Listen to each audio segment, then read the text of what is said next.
Hey, Danny, how are you? Oh, you got eggs. Well, that's fun. Connecticut, San Antonio. Hey, Emma, how are you? Morgantown, West Virginia. I bet Northern Indiana's cold right now.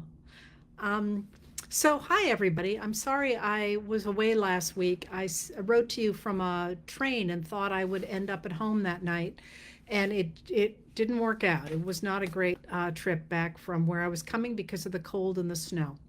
Um, so um, you've asked a few questions here. I guess I'll let a few people come in more before I tell you what I'm doing next.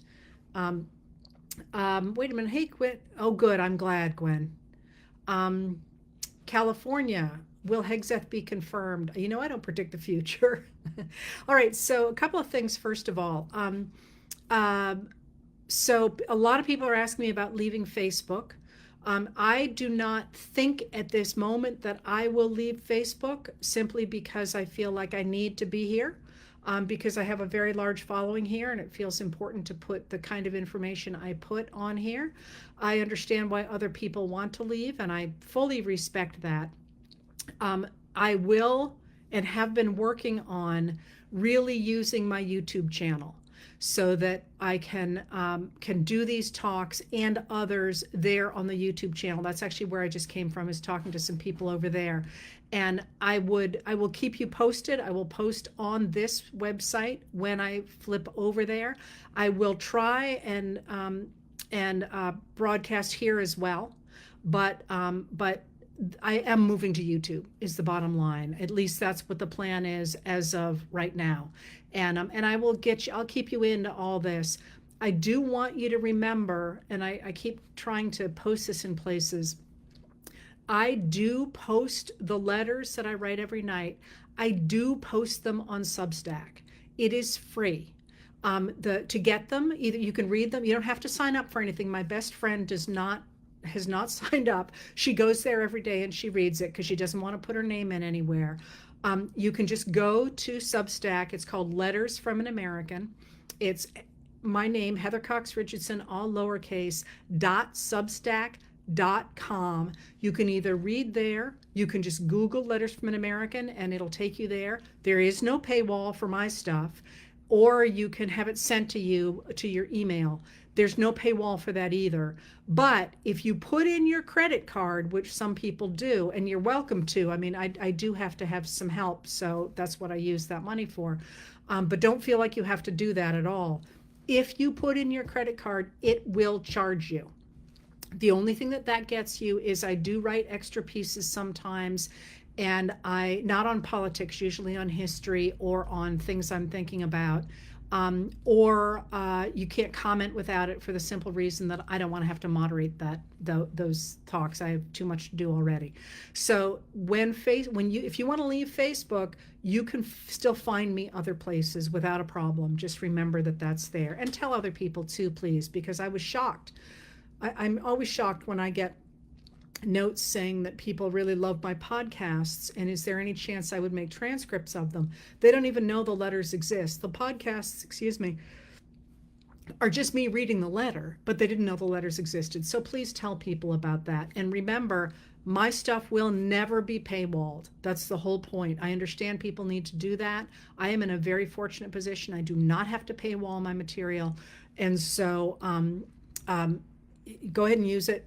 Tell other people to use it. It's my service to America. All right, so some very simple questions here to start with, and the easy questions, I think. We'll see. I'm going to start with one that I thought was interesting, and then I'm going to get into the Trump administration. Somebody said, I'm always talking about Biden's successes. What about his failures? And why don't I ever talk about those? That's a really good question. And I do think it's important to remember that what I do is slightly different than other people, as in, I am not a journalist, I'm a historian, which means that I am looking for long-term patterns in American history. And so I'm usually looking to tell you what did happen, not what I think is going to happen, because I'm a big believer in the idea you don't know what's going to happen, but also because what doesn't happen is often part of a pattern, but it's a much harder pattern to see, for me anyway. So I thought that was a really, so I don't always, I usually don't write about things until they do happen. And unless they say something important, I think about something that establishes a pattern. So if I'm going to point to my real disappointment with the Biden administration, it's that the Democrats did not get through the Voting Rights Act and the John Lewis Voting Rights Act that were their first and second priorities when they came into office in 2021. Because I believe that from the vote, everything else comes. Now, of course, Joe Manchin of West Virginia and Kyrsten Sinema, then, both of whom are now out of the Senate, but who was a senator from Arizona, said they would not support those. And the Democrats did not have enough votes to override a filibuster in the Senate in order to get those acts through. I understand why they didn't do it, but I think that's a huge, huge problem in our country, because not only did those things protect voting rights, they also got rid of partisan gerrymandering. And I think partisan gerrymandering is the second worst thing in our system. I think the first worst thing is the amount of money that's involved in our system and what that does when somebody, literally, we have just seen the richest man in the world buy a presidency. So that is an enormous frustration for me. That being said, one of the things that has frustrated me to no end is all the articles that you're seeing nowadays coming out saying, oh, Biden was a failure, Biden was a failure. And my take, because Trump returned to office, and my take on that is that's rather like imagining Abraham Lincoln running, mind you, I'm not trying to make a parallel in terms of the men, Lincoln and Biden, but rather like saying that Abraham Lincoln didn't do a very good job if the Confederates had not left Congress. Because what Biden had to do is not only contend with the problems that were going on in society at large, but he had to contend with what I would consider a disloyal minority, even in his first 2 years. And considering that, they got an astonishing amount done. But what he was supposed to do about a disloyal minority still holding positions of power is absolutely unclear to me. With an exception, I'm not even going to look here because I'm certain I'm going to see it. With, why didn't Trump go to jail? And I'm going to jump in here right now to the report that came out last night, little after midnight, from Jack Smith, which is really interesting. I read it this morning. I would suggest to you might want to read it. Now, I think it's 137 pages long, but before you roll your eyes at that, remember that it's divided into a number of different sections, and the one that really is the one most people will be interested in is that first section that lays out exactly what Trump did. And much of that, maybe not most, but much of that is footnotes. So there are a number of pages that have this much writing and this much footnotes. So the actual amount of reading is pretty small. And it's what's known as a talking document, which instructs you what's happening as you go. Now, there's another section about why they thought certain things were chargeable or not. There's another section about precedent. There's a lot of other stuff going on that I'll explain to you in a second, but it's worth taking a look at because it doesn't say anything I didn't know and that I haven't written about, but seeing it all right there is truly shocking. But what is really interesting to me in that material, that totally shocking material about how Trump openly lied about winning the election. He knew he was lying. He worked to get states to throw out votes. He worked to create false electors. When none of those things worked, he then worked to whip up his people to put pressure on then Vice President Mike Pence to stay in office. But what I found most shocking, truly shocking, was when you see it laid out like that, you realize the power of lying. Trump was lying and he knew he was lying. And yet our society is suffering terribly because of those lies. And that, I think, is going to be a really important recognition going forward. The extraordinary power of lies and the extraordinary importance of pushing back against them. So that's my big takeaway from that first part of the document, because again, if you've been following this, there's not a lot you don't know, although it's very streamlined, it's very clear, but it just makes you realize the extraordinary damage that one person full of malice can do in a really heightened way. It really shows, and it really does echo what was known as the big lie from Adolf Hitler and his supporters in Germany, who did something very similar. But there are a couple other things that you're going to be interested in. One of them is, I keep hearing this, and people keep writing to me about why can't Trump be disqualified under the 14th Amendment of the Constitution, which says you can't hold office if you've engaged in insurrection, when a number of courts have decided that he did engage in insurrection. And I would like to point out that the Senate, Republicans in the Senate, acquitted Trump of incitement to insurrection in the second impeachment. So he was acquitted of that by senators. Now, they were all Republican senators, and they weren't all the Republican senators, but he has been acquitted of incitement of insurrection. But what Jack Smith said was that, listen, there's some court precedents that say that he committed insurrection, but that law hasn't been used in 100 years. And it's also not clear what exactly, for legal purposes, insurrection means. That is, most, and I'm being a little bit vague here because I don't want to make the whole legal argument. You know, I'm not a lawyer, but you can read this, it's all in there. But usually an insurrection means overthrowing an existing government, whereas what Trump did was he tried to stay in power. And that's got there's a different word for that. And Smith was like, I'm not sure that we could have won on that. And what they were trying to do was make sure everything they put forward, they could win on. Now, with those two things going forward, it makes it hard now for people to say, and who those people would be, to say Trump can't take office under the 14th Amendment, because under the third section of the 14th Amendment, because he committed insurrection. Do I think he committed insurrection? Absolutely. But that and $3.90 on average across the United States will get you a cup of coffee. So that is the other thing that was in the Smith document. And the other thing that really jumped out to me in the document was the section when Smith talks about how Trump weaponized the courts to make sure he wouldn't be tried. Because Smith argues, of course, that they would have convicted him on those 4 federal counts, that a jury would have convicted him on 4 counts. That's what they wouldn't have gone forward with those if they didn't think they could win them. But the combination of the Supreme Court absolutely slow walking his case, and then declaring contrary to all precedent and to the well-established ideals of the founders of the nation with the Declaration of Independence and the framers of the Constitution, that a president must never be above the law, they decided contrary to that. And that, of course, gave Trump an enormous out. But then also they talk about the many ways in which they would, for example, subpoena a witness, and they would refuse to go.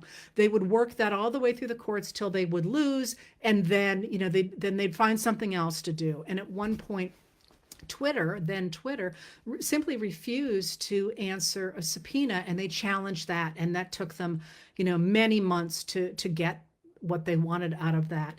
And that suggests, I don't know what that suggests, but it's kind of an eye-opener of the extraordinary degree to which Trump weaponized our legal system against us, because at the end of the day, the legal system is ours. And he managed to weaponize that, and to weaponize his lies to the point that he is now about to become the president of the United States again. And that's not okay. It's not okay that somebody lied and cheated their way into the presidency. And I don't mean that, I mean that in a current modern day sense, but I also mean it as somebody who is trying to defend the concepts of American democracy. I have 100% certainty that none of the framers of the Constitution would have winked at Trump becoming president. They simply wouldn't have done it. This is exactly what they feared. And that's not okay, that we are now sitting here going, oh, well, oopsie poopsie. And we're doing so because somebody acted the way he did. And we could talk about how he got there. But I'm going to go on to some other things because I think that you are more interested. I could be wrong, but I think that you're more interested in that to start. All right. So if that's the case, so somebody just mentioned Trump keeping Hitler's book on his nightstand. That seems somewhat established. I will say, I don't think he ever read it. I don't think he's what one would call a big reader. Anyway, so some questions you asked here. Let me take another easy one first, and that is, why on earth isn't Biden insisting on the publication of the Equal Rights Amendment? And the answer to that, I think, is because the archivist has said that the general counsel has said that there's too many legal questions surrounding that for it to be published. I've talked about this before. New York Senator Kirsten Gillibrand has said that they should publish it anyway, because then the Republicans would have to explain why they didn't support it. I would suggest that it's going to be difficult carrying things forward going in the next 4 years at least, because all of these things will end up before the Supreme Court. And having the ERA, the Equal Rights Amendment, providing that women are created equal into the Constitution, putting that before this Supreme Court seems to me a very good argument for not doing it. I'm not taking a position on that in this moment, but please stop writing to me and asking me why that's happening. That I think is what's going on with that. All right. So let me step back a minute here and talk about where we are right now. And that is that Biden is leaving this country with an extraordinary economy and with a much stronger hand in foreign affairs than he had from the Trump administration. And that is going to be interesting going forward, because you're already seeing members of the incoming Trump administration trying to talk that down. J.D. Vance the other day was saying, well, frankly, Biden's just left us such a mess. We're not going to be able to do a lot of what we said we were going to do because it's such a mess. That's just a lie. This is the strongest economy we've had in at least 50 years. And in foreign affairs, NATO is stronger than it ever has been. And the axis that has been trying to push against democracies has been extraordinarily weakened. And I'm not going to talk a lot about foreign affairs today, because you're going to hear a lot about foreign affairs from me for the next week. But that too is much stronger than it was, in part because what the Biden administration tried to do was it tried to spread the concepts of democracy without spreading imperialism. And that's a hard needle to thread. And what they did is they set up sort of, I keep calling them ad hoc committees. They've all got fancy names for it, but they tried to bring together different countries around shared interests, like dealing with the fentanyl crisis, like dealing with supply chain issues, individual certain things. But what that did was it meant that they tried to empower other countries to solve problems in their own spaces. And for the most part, it seems to have been effective.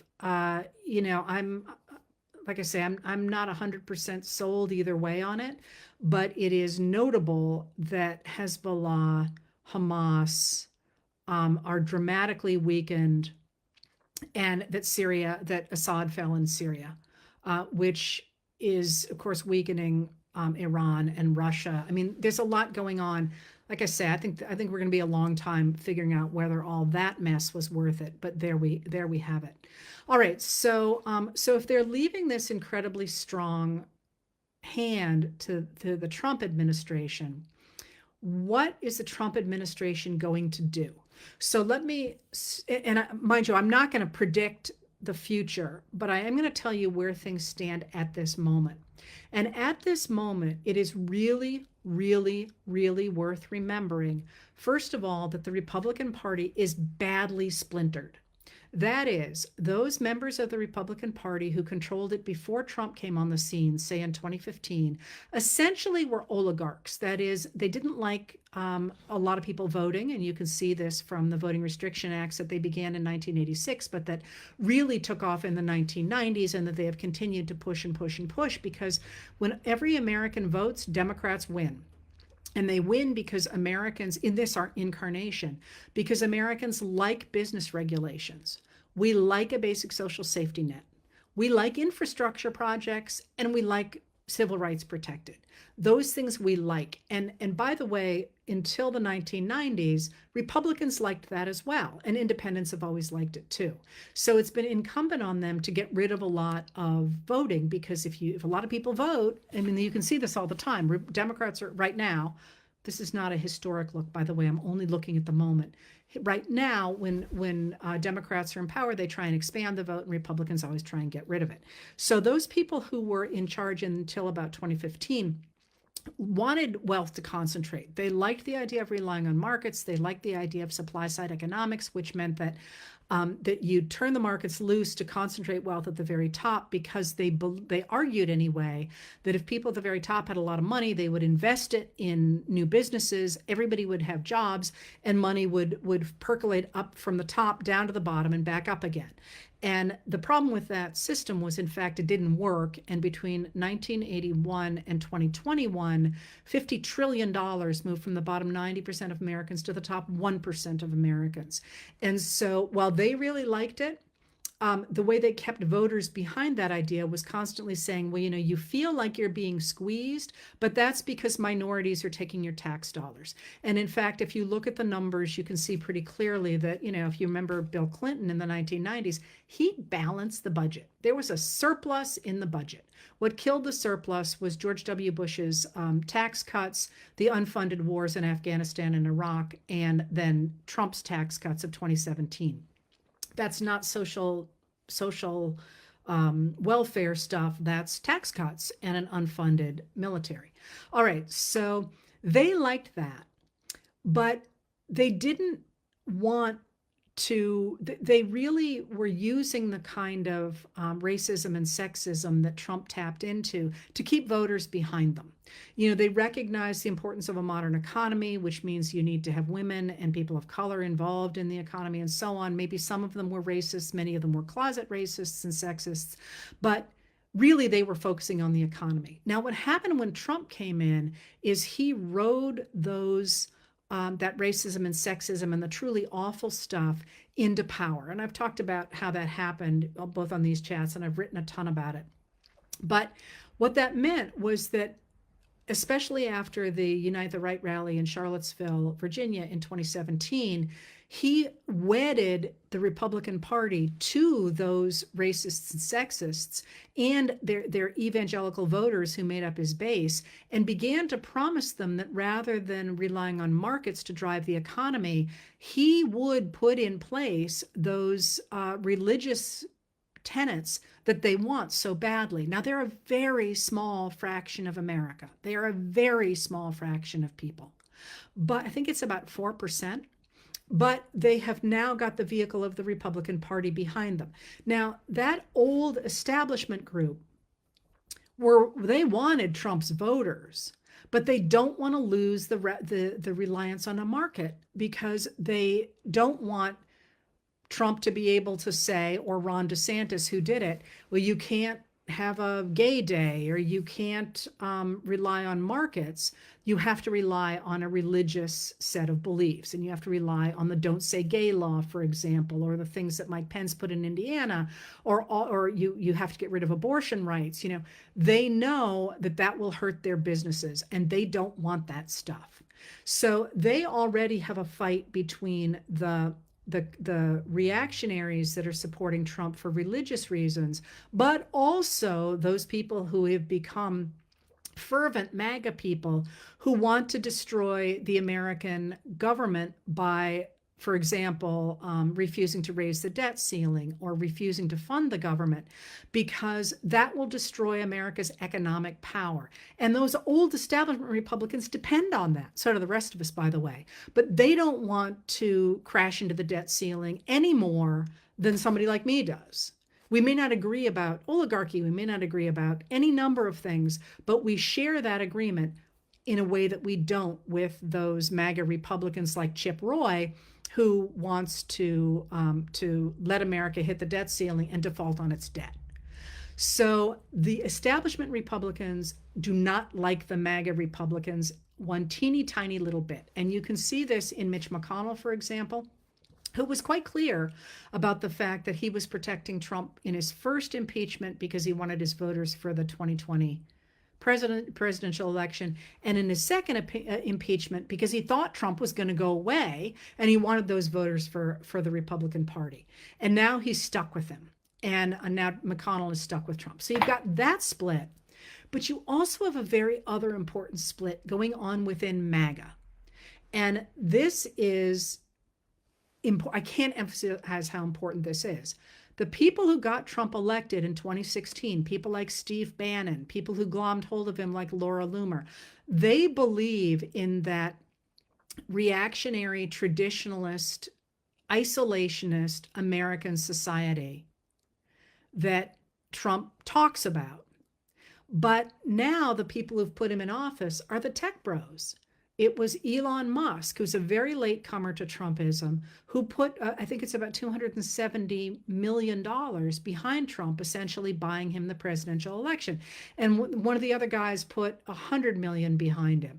I mean, they are people of extraordinary wealth who have recognized that so long as they can get the power of the United States government behind their schemes of Bitcoin, for example, or going to Mars or whatever, creating a new global world, they're going to be able to put it in place. But their plans for increased immigration, for example, for a global society, run smack up against the old MAGA. They share some interests in that they both want to destroy American society as it currently is, and in the American government as it currently is.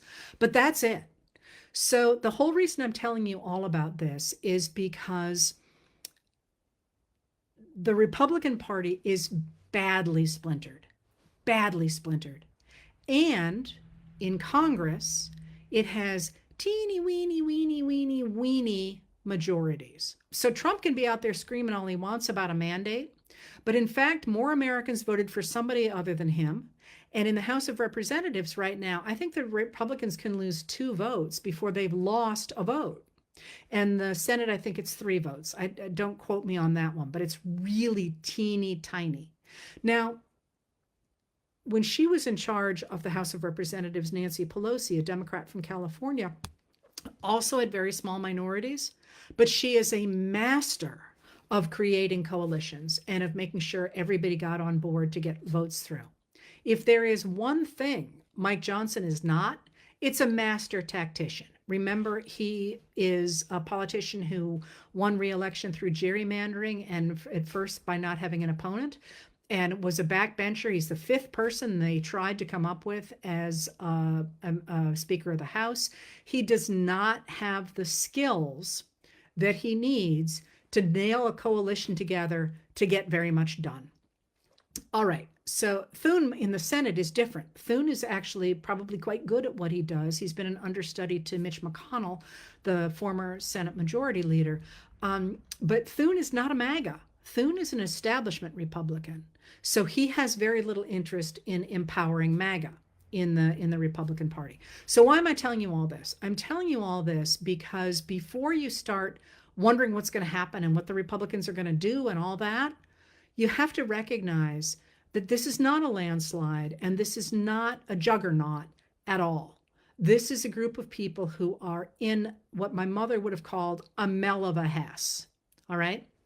So putting that aside, okay, so there's that. Now, what's Trump going to do going forward? He has promised everything to everybody because, as Josh Marshall of Talking Points Memo points out, Trump just wanted to stay out of jail, which is where I started this chat.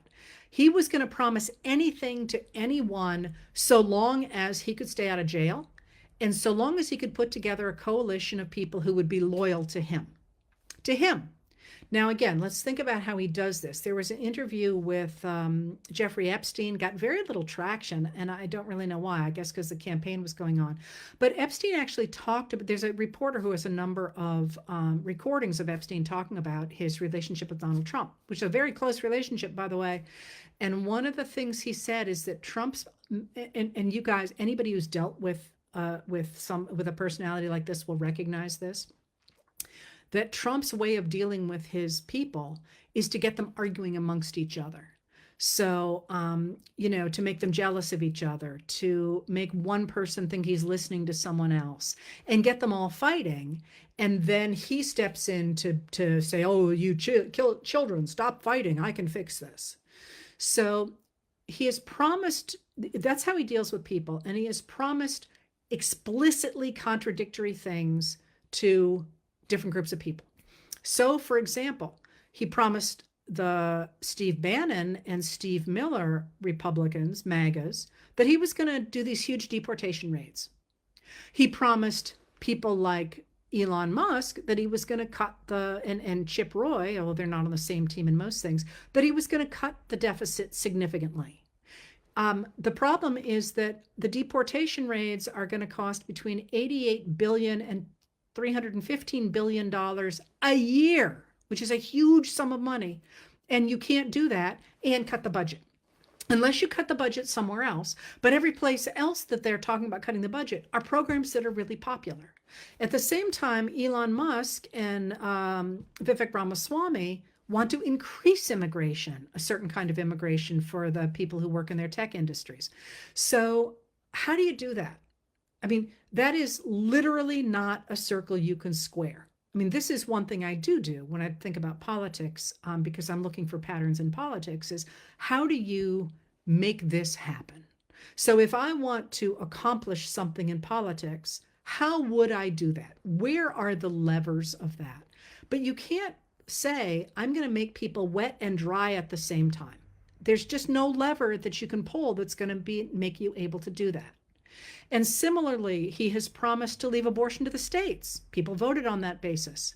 And he promised the evangelicals that he was going to give them a national abortion ban.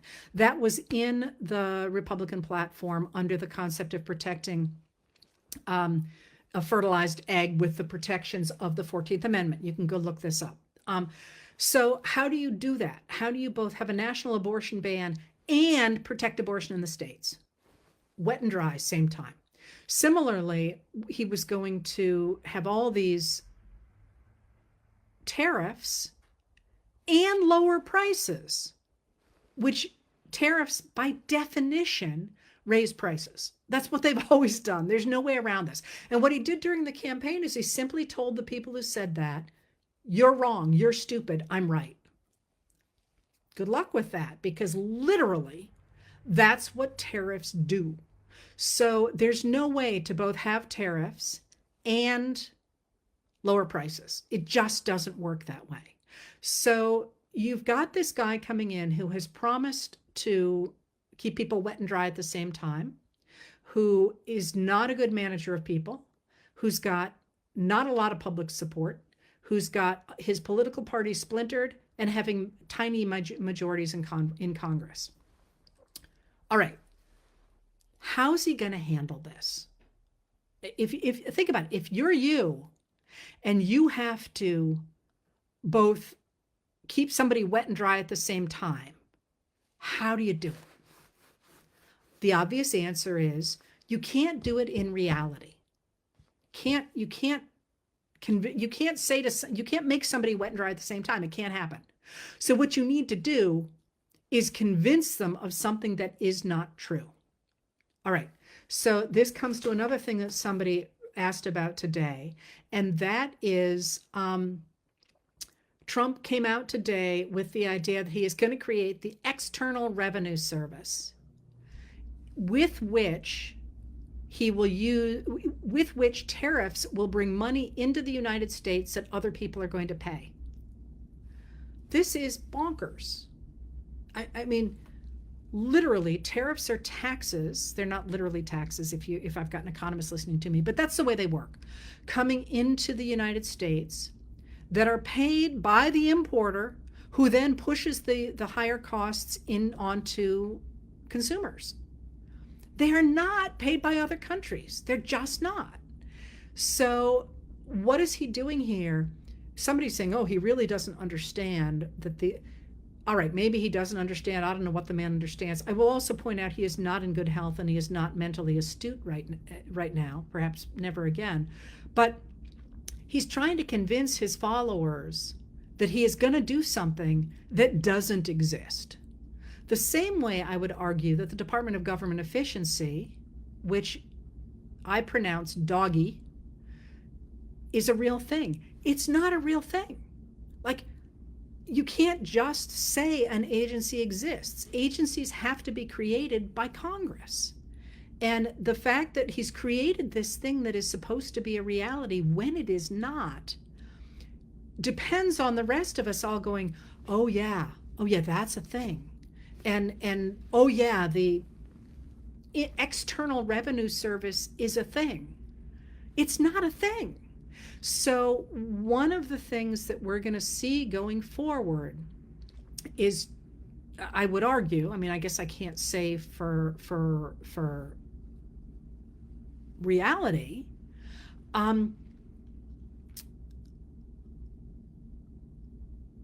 is to recognize that Trump is trying to create a false reality that we buy into. But he's running up against the reality, or will run up against the reality, of the fact that the economy already is good and foreign affairs is in a pretty good place too. So he's got to keep that keel even while convincing people he's doing something dramatic. And that going forward is one of the things people like me will be doing, is saying, wait a minute, this is not a thing. I see somebody just said, well, Doggy is hiring people. If it is hiring people, if it's actually getting them to put their names on the line at this point, they're getting paid for by Musk. The government cannot pay them yet. That agency does not exist except in people's minds.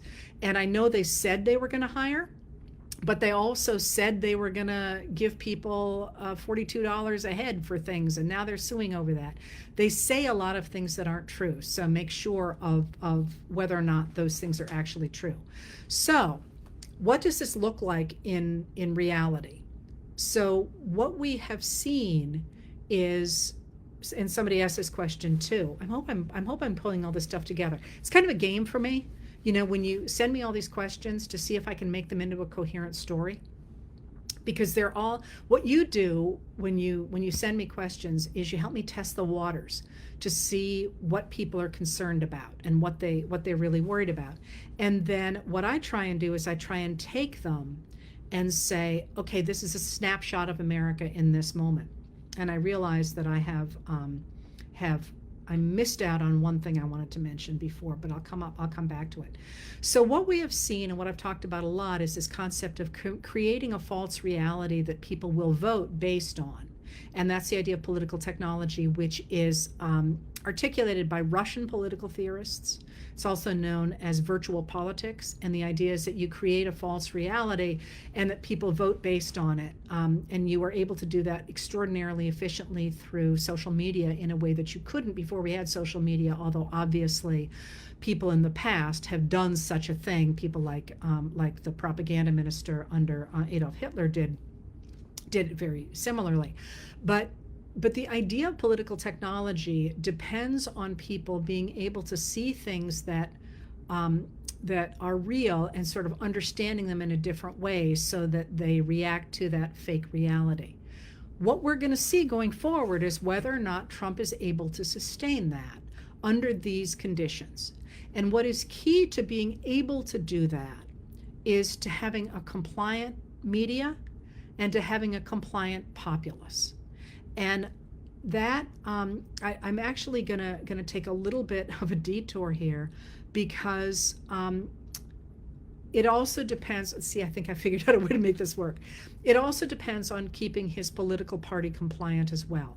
And now I'm going to turn to the Hegseth hearings today, which is a detour that I meant to make earlier, and now I'll do it. And that is, Hegseth is not qualified to be the defense secretary. And what I mean by that when I say it is defense secretaries are the best of the best, even if you don't agree with them. As I often don't, just don't even start me on some of these people. They need to know what they're doing. They have background in intelligence. They usually have advanced degrees. They know a number of languages. They know how different countries work, because you want your military to be the last resort. I mean, think about it. Think about the theory of a military. The most important part of a military is making sure you don't have to use it. Because what you really want to do is you want to solve problems with other countries through diplomacy. And that's where our State Department comes in. We don't pay enough attention to how much state does, not only in terms of the stuff you read in the newspapers, but also in terms of making sure we have ties to other countries through things like art exhibits, or through things like sports, or through things like cultural exchanges, or school exchanges, because those create filaments of ties that make it easier for countries to understand each other. And one of the things that a defense secretary does is be the first point of the rub when there are issues that it looks like state can't handle. So one of the reasons that Trump is so angry about the current defense secretary is after the insurrection on January 6th, the Secretary of Defense made calls to, this was Mark Milley, made calls to his counterpart in China to say, back off, we're still a stable country and don't try anything. And that's important because when a country is unstable, it often offers up a whole lots of opportunities for other countries to cause trouble, not necessarily with a direct attack, but with poking at other places and doing things. So you want a defense secretary who is very qualified and who understands the importance of diplomacy, because that saves lives. And it saves lives not only in other countries, it saves lives in the United States as well. That's not Hegseth. Hegseth caught Trump's attention because Hegseth defended men who had committed war crimes. And the military is really strict about that, has a very long history for very good reasons. Just don't even start me. But the fact that Trump stepped in to stop the punishments of people who were not behaving according to military code is a huge deal, because the military needs that. It needs to have its codes. It needs to make sure that it keeps people under a very strict code of ethics, because if you don't have that and you're engaged in the kinds of activities those people are, you destroy not only other people, you destroy your own people. I mean, they hollow out really quickly, both mentally and in terms of their character. And we've had that in our history. Hegseth is not qualified that way. He is not qualified because he's pretty clearly a substance abuse user. He has also run two very small charities into the ground. And he is going to be in charge of overseeing a group of close to 3 million people and a budget of over $800 billion. Again, don't quote me on that because the numbers aren't in front of me. That's not what we want as Secretary of Defense. And the fact that Republicans are defending him is a huge slap in the face to all Americans. So what Trump is banking on with Hegseth is that Republicans are going to roll over and cave on him. And this is where what I just talked about, the media and the American people, are going to come into play. And that's that in this moment, and a number of people have said this. Mark Elias has said this, who does Democracy Docket. A number of people are talking about this. Nobody is going to save the American people going forward except ourselves. And that's a little bit starker than it needs to be today after what happened yesterday. And that's that Jennifer Rubin and Norm Eisen was associated with CNN, Jennifer Rubin was with the Washington Post, began a new independent media to protect democracy. And I hailed that as a really huge moment because a number of us have independently been trying to defend democracy, and a number of us have very large followings. Brian Tyler Cohen on YouTube, for example. I have a large following here on Facebook and on Substack, but Joyce White Vance has one, and Allison Gill of Mueller, She Wrote, and there's a huge group. I'm sorry, the Bulwark, the Dispatch, the which are right of center, the I'm sorry, of course I'm drawing a blank now. I read a lot more than that, but there are a lot of us out there. But what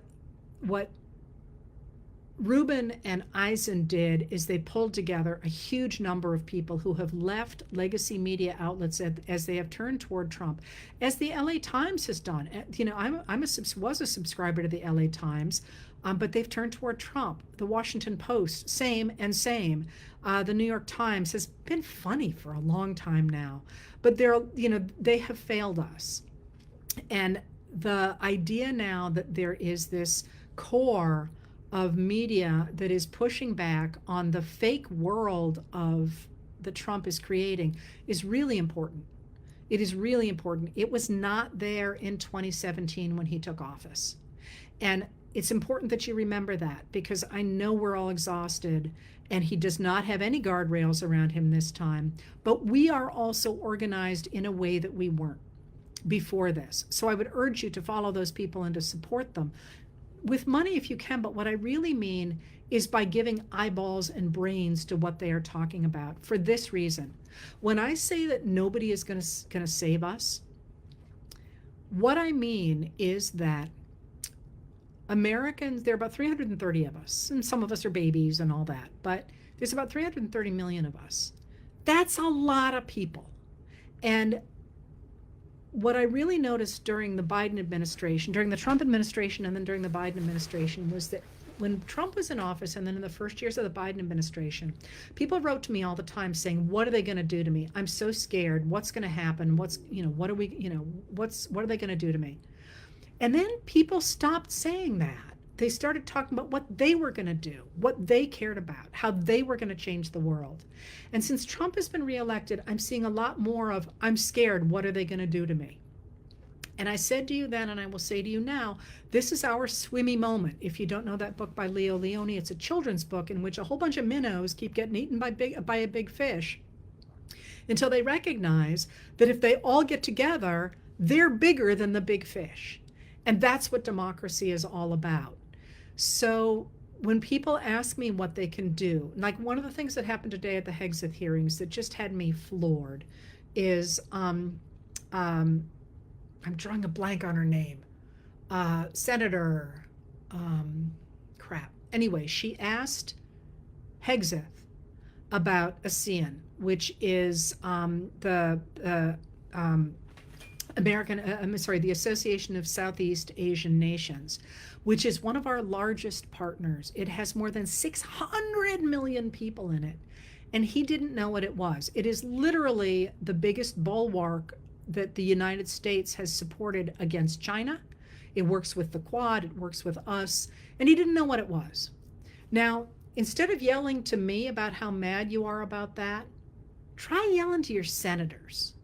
Not only your Democratic senators if you're in a Democratic state, but Republican senators will not take your phone calls because they want to know that you're constituents. Write them postcards. Make your voices heard. Every day that you're upset about something, do 2 forward-facing things, outward-facing things. Contacting members of Congress, contacting new people who want to rise into the ranks of politics. Certainly pushing back on social media against people who are spreading lies. But our voices, if enough people hear, we don't want Hegseth, they're going to listen. Or better yet, for Republicans, if you support Hegseth, we will make sure we hold you responsible every step of the way. And there are a number, in the Senate, the number of Republicans who are MAGA Republicans is only between 11 and 16. All the rest of those Republicans are convincible. They may not be convinced because they're scared of Trump, but they are convincible.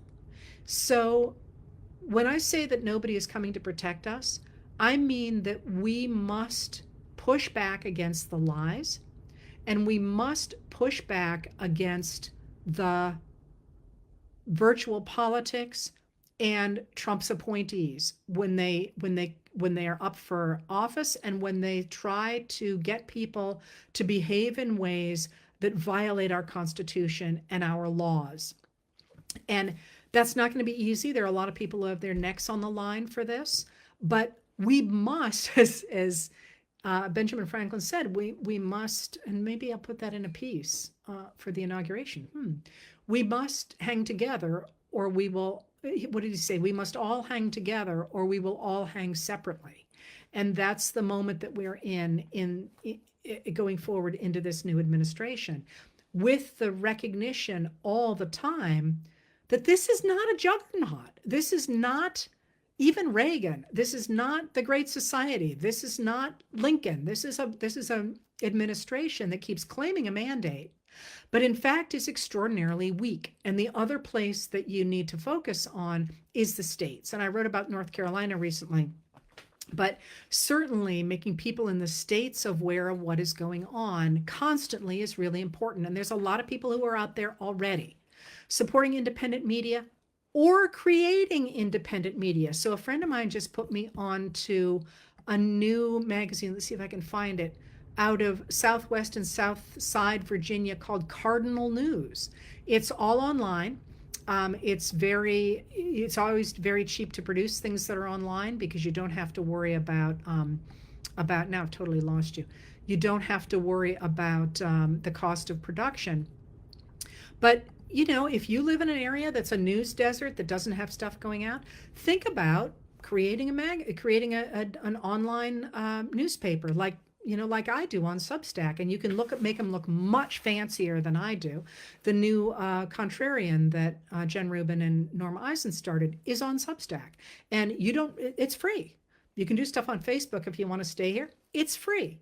So these are the things that we're going to have to be doing going forward. And we have a real infrastructure already there. And one of the things that we will need to do going forward, as I say, is to push back, but also to support each other as we do this.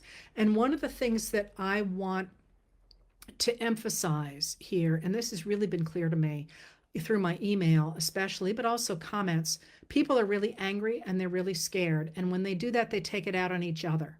And I would really urge you to try not to do that. When you're angry and scared about something, write and talk to the people who are making you angry and scared. Because often I find when I say something is happening, people yell at me. Like I just told you about the Smith report. And people are yelling at me about why the Smith report didn't come out earlier. They're angry, I get that. But it doesn't help anybody for you to yell at me. What it does is it makes it harder for me to do my job, because it really does get to you when you get tons of angry emails in a row, especially when they're over something that you really have no control over. So when you get angry, when you get upset, first of all, as I say, find friends so that you're not doing it alone. But second of all, make sure that you turn that anger to where it belongs. One of the things that makes me crazy is when people are upset about what's happening in the government and they go and protest the Democrats, because they know Democrats will listen to them. And that's the same thing that the newspapers said, people like the New York Times said, is there was no point in holding Trump to account because the Republicans didn't care. Whereas if you yelled at the Democrats, they would respond. Well, fine, except what you're really doing is you're weakening the people who are on your side. So when you're upset about something that you think is wrong in the world, yell at the Republicans who are making this happen, and support those who are doing what you want, or at least say nice things to them, because that's how you make things change. And one of the things that makes me, as I say, very frustrated is I know that when the Republicans do something really bad and they need Democratic votes or whatever, people yell at the Democrats. You need to yell at the Republicans who are creating the crisis in the first place. all up and down the scale, from the president all on down to the local people in Tennessee, in North Carolina, in the places that are trying in North Carolina, for example, to steal a Supreme Court seat. Yell about that, complain about that, go to people's offices, always obeying the law. Write letters, make sure people hear that this is not the way you want your democracy to operate. Because in a way, and I'm going to be a Pollyanna here, and people often say to me, how do I have such faith? And the answer is, what are your options? Like, tomorrow's going to come. So you can either hide under the bed and say, I don't want any part of this, just make it go away. It's not going to go away. Trump's not going to stop himself. Or we can work together to support each other to make things get better. And so that's really the position I come from. Am I sanguine about the future? It's looking pretty troubling in a lot of ways, but I do have faith in us. So if you think about the next 4 years, here's what I see. Okay? And I don't know, I'm not going to predict the future, but there is one really big thing, maybe two really big things that have surprised me lately. One is the extraordinary fury poured out over the CEO murder in support of the murderer. The reason that surprises me is because one of the things that Americans have really not talked about since the 1960s is class. We're all over race, we're all over gender, we're all over religion, but we don't talk about the fact the extremely rich Americans have walked away with, as I say, trillions of dollars over that period. And the fact that that just exploded the way it did says to me there is room in the next even just year for people who may not coalesce on anything else, to coalesce around the idea that we do not want our democracy stolen by a very few rich people, like the ones who will be sitting next to Trump at his inaugural in a week, or however many days it is.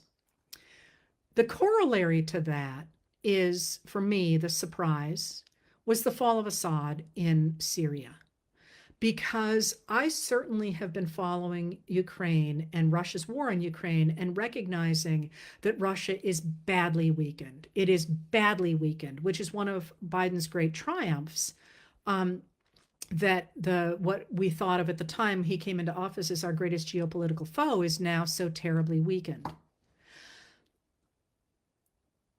Russia couldn't save Assad, and now Iran couldn't save Hezbollah and Hamas, and the Houthis are weakened as well. That offers up real possibilities for democracy around the world. And I don't mean necessarily in those countries, but I mean that Russia being as strong as it was, and if you remember, they had he and Putin and Xi had like a we're going to love each other forever pact right before he invaded. That's not what it's officially called. That's just my version of it. Before he invaded Ukraine the second time in 2022, after he invaded in 2014. That looked like that was where the real strength of foreign affairs was going to be. And what they wanted to do was to destroy the international order of all these webs, NATO and CETO and ASEAN and the Quad and the European Union, and did I say NATO? All those. They wanted to tear all those apart and create spheres of influence in which big superpowers, Russia, China, and let me just say Russia, China for now, would control all the countries around them. Now you've got Trump suddenly talking about invading our allies, including Greenland, which is an autonomous region of Denmark, overseen by Denmark. They're our ally. Why on earth would we invade our ally? And similarly with the Panama Canal, and who else is he after? Canada and parts of Mexico. What's he up to? I think he is flirting with the idea that Russia has been trying to push, the idea of getting rid of all these negotiable webs that are designed to prevent world war and replacing them with spheres of influence. And what he will do if he does that is walk away from America's extraordinarily strong influence already around the globe. Say, I don't want Europe. I'm going to give Europe to Russia. Mind you, Europe's not going to go. But that's, I think, the argument. That's certainly Putin's argument. I'm going to give Europe to Russia, and I'm going to take the Americas. Now, that's a terrible idea. I'm just not, usually I don't take a stand. That's a terrible idea. So looking forward here, for all that we have real challenges going forward, we also have the ability to come together to say, we're not happy with the way our democracy has been weighted for the very wealthy. And we don't want the globe to be weighted toward the very wealthy, which is what we're talking about when we're talking about putting oligarchs in charge of spheres of influence, which is what would happen if Russia were in charge. So if we did that, we, meaning you, literally you and me, not our leaders, some of whom are fabulous and not in power, and some of whom are terrible and are in power. But if we pressure our leaders to rework our democracy according to the way it was before we got the partisan gerrymandering, for example, before we got voter suppression, before we got extraordinary money in politics because of today's Supreme Court, we could, in fact, solve a lot of problems. I mean, one of the things about Trump tearing so much down is that they will have to be rebuilt. And the more of us who have our voices in the mix for the rebuilding, the better the chance we have of regaining what are the fundamental principles of American democracy, which is that we all have a right to be treated equally before the law, and we have a right to a say in our government. And those two things that were the ones that the founders of the country in the Declaration of Independence articulated for the first time in modern society, for all that they didn't understand that women were part of that and people of color were part of that and so on, the idea that we are a nation of laws and we have the right to be treated equally before the law, and we have a right to a say in our government, that's what the protesters in Tbilisi, Georgia are in the streets for. That's what people in Gaza are arguing for. That's what people all over the world who are putting their lives on the line are trying to get. And we have the opportunity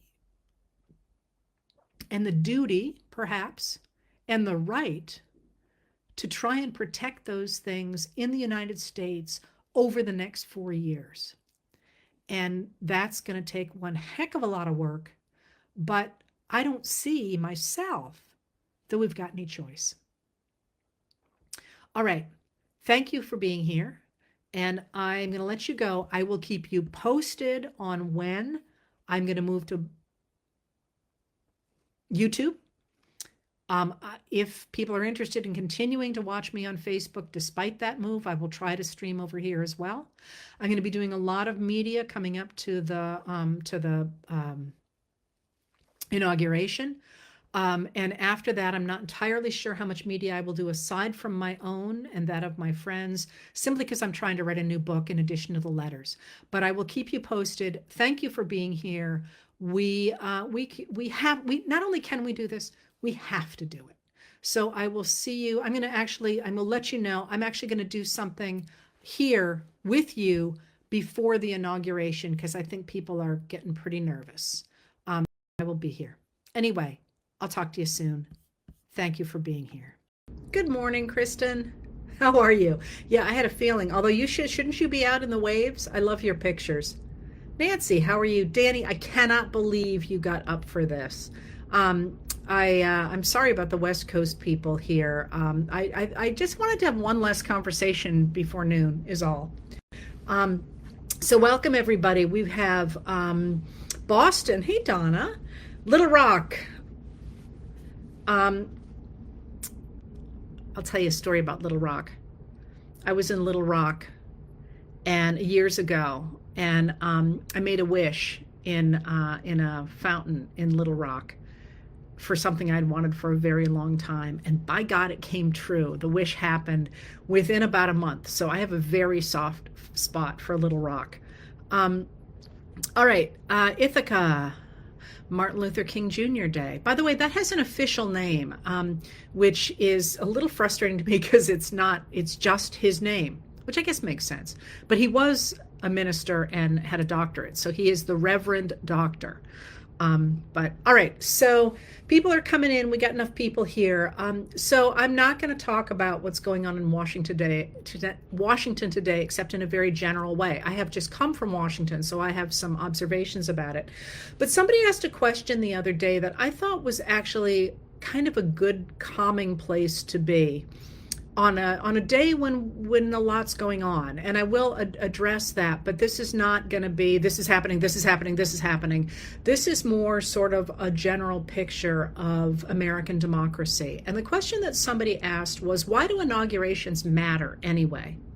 And I love that question because we don't think enough about that. At least I don't. We think about sort of the parades and the balls. And by the way, if you ever get a chance to see Mrs. Obama's inauguration ball gown, which is in the Smithsonian in Washington, D.C. It's spectacular, and it's anyway, you should go see those. They're fun, and the inauguration ball gowns. Anyway, we tend to focus on that and not why we do it and why it matters. And I think that's a really important thing in this moment, because you've heard people like President Biden talk a lot about how we have the peaceful transfer of power and how that was interrupted on January 6th of 2021 and so on. But why does that matter? And I think this is really cool when you step back and look at it. Think about human governance in the European world before the United States of America. And if you think about monarchs, you couldn't disagree with the monarch. I mean, you had to agree with the king. And if you didn't, you were a traitor or a rebel, and you were lucky if you didn't end up drawn and quartered. I mean, it was a hanging offense at best if you turned against the king.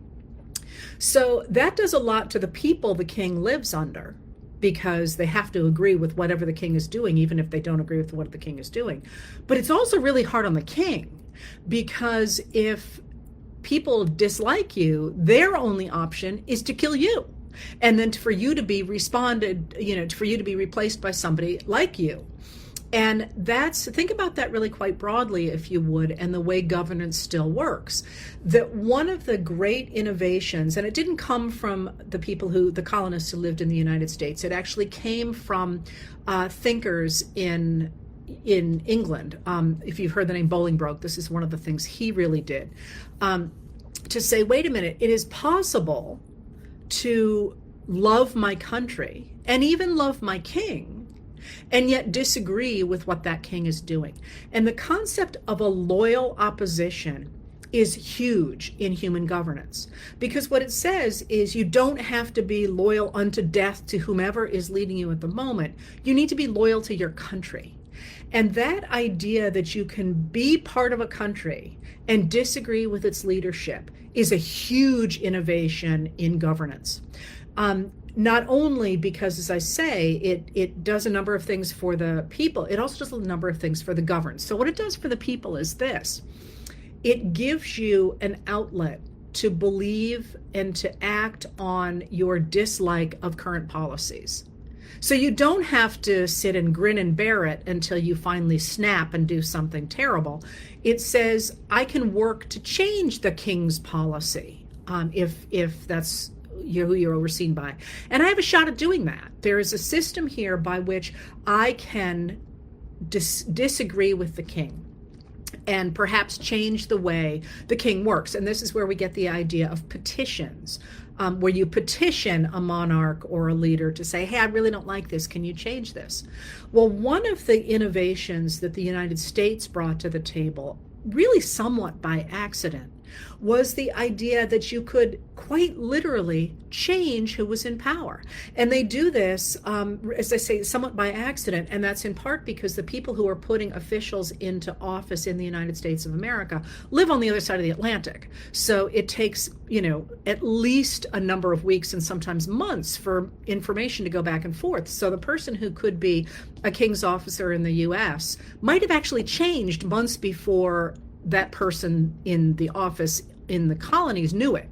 So the colonies get used to sort of switching back and forth between different people and recognizing that so long as they were doing their jobs, it didn't really matter whether they were the person who was supposed to be there or another person who was supposed to come in, because they could switch back and forth. And that itself is an interesting idea.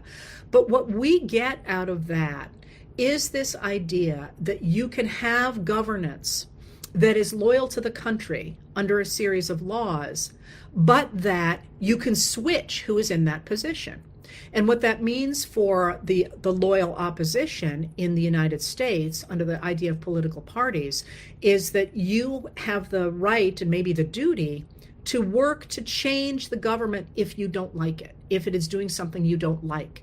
And this is why we have political parties. And one of the reasons that in the United States, it's been very hard traditionally, at least in the 20th and 21st centuries, to have a third political party, because the government has become complicated enough that when you elect a party, you want it to be able to cover everything from agricultural policy to railroads to foreign affairs, and that's hard for a startup party to do. You need to have a lot of infrastructure there for that to happen. But it gives you the ability to say, okay, I lost this time, but I can regroup and I can try again, and therefore it's worth me, leaving a nice note for my successor and going out and working to win again. And to trade those offices back and forth. And what that does for the country is it provides oversight so that the government is less corrupt than it can be, for example, under a single person or under a one-party state, because that opposition is always looking and always being like, wait a minute, you took $50 or $500 or whatever. So it provides oversight for the government, and it creates a stability around a body of work, a series of laws that both parties honor, because that's what they're trying to be in charge of. And they're not trying to disrupt that in the way that you would be if you had a single head that was just trying to hold on to everything. Now, that also does something else for the country, and that is that it provides a check on a strong man.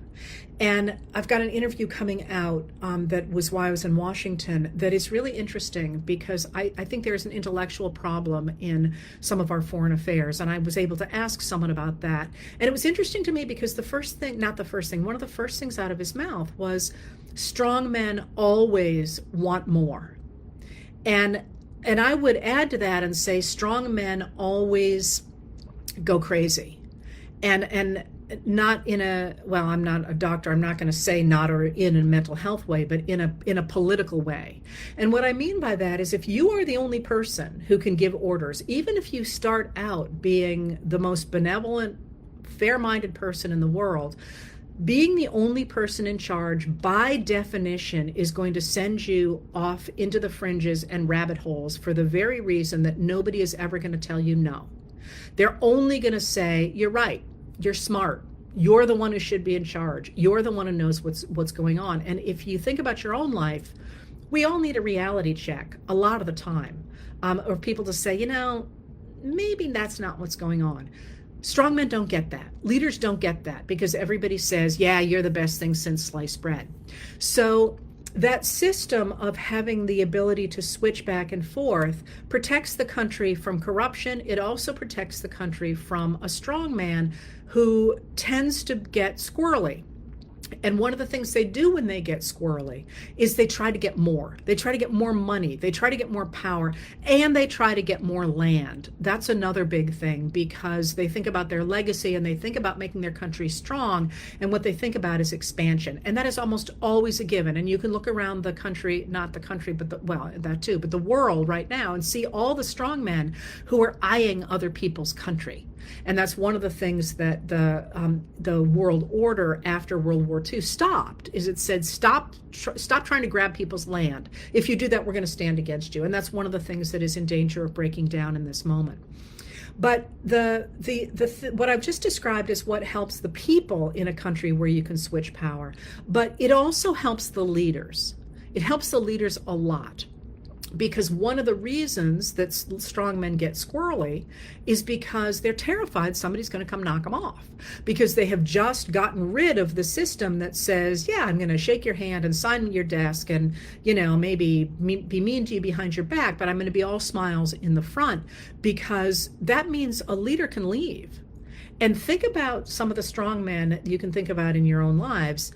In the world right now. They're afraid to leave office. They can't leave office. And at the same time, they're afraid that somebody's going to knock them off. So this system of an inauguration, of shaking hands and walking away, is not just something that somebody like Biden talks about and says, oh, we have to have a peaceful transfer of power.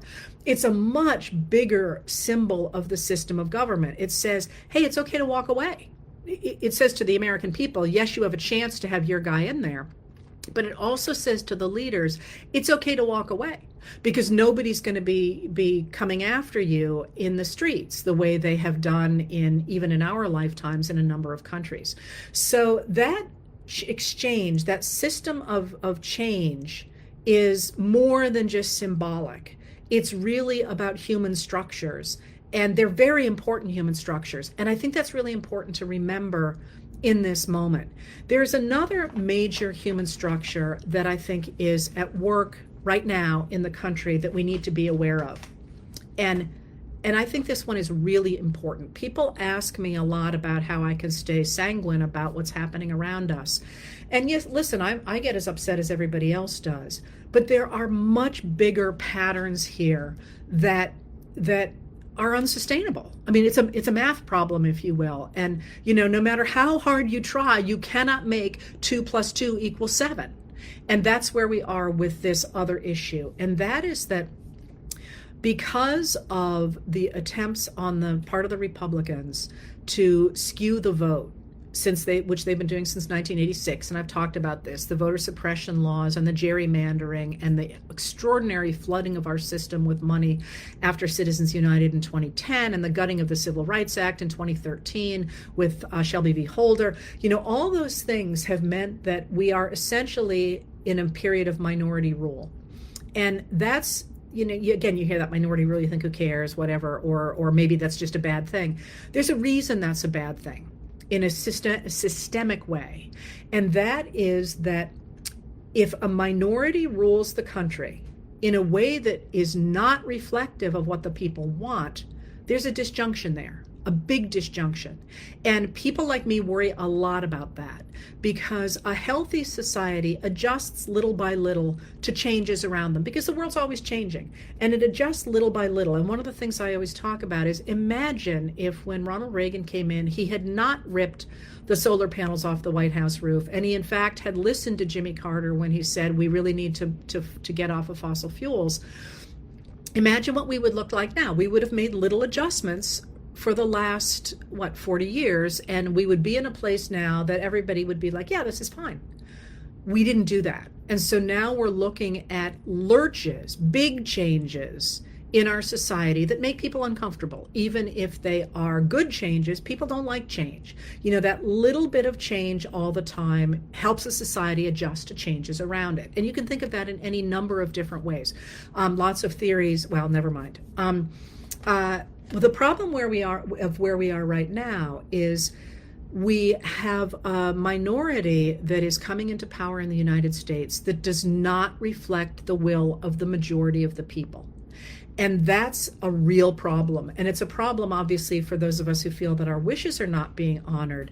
But it's also a systemic problem for a government. Because how do you deal with that?